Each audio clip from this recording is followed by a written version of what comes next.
L'université est très engagée dans le domaine de l'inclusion, en particulier des étudiants en situation de handicap.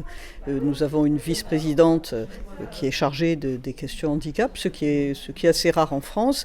Et nous avons aussi signé un schéma du handicap.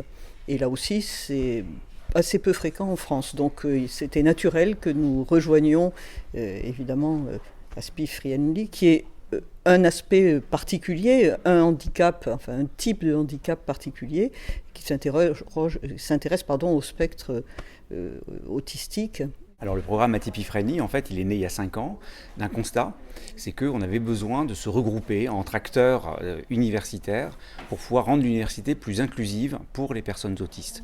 Parce que tout simplement, la trajectoire des personnes autistes est très compliquée et il se trouvait qu'ils n'avaient pas forcément un accès à l'enseignement supérieur suffisant, leurs chances de réussite n'étaient pas toujours à la hauteur de ce qu'ils pouvaient donner parce qu'il y avait un certain nombre d'obstacles. Et le faire travailler ça à l'échelle d'une université, c'est à peu près impossible. Ça nécessite de travailler sur beaucoup d'aspects. Il s'agit de travailler sur la question de la transition vers l'université. Il s'agit de travailler sur des innovations pédagogiques, sur des outils numériques, sur l'accès à l'emploi.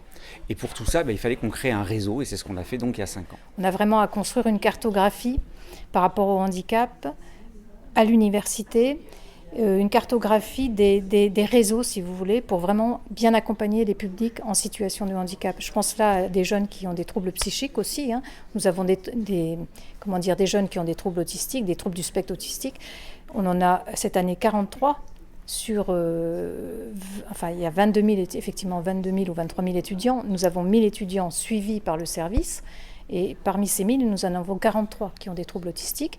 Nous avons d'autres troubles et d'autres handicaps, et entre autres les troubles psychiques. Et là, nous avons vraiment à construire un réseau important pour prendre en charge, bien accompagner et surtout adapter aussi nos pédagogies.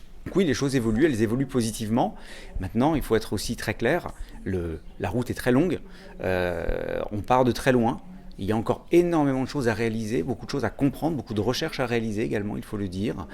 Et donc, voilà, je crois que quand on se retourne derrière nous, on se dit, on a déjà parcouru un beau chemin. Je crois que la situation pour les étudiants qui arrivent aujourd'hui est sans doute meilleure que celle d'hier. Mais je pense qu'on est très très loin encore de faire tout ce qu'il faudrait pour ces étudiants. L'important, c'est d'être dans un mouvement et dans un progrès.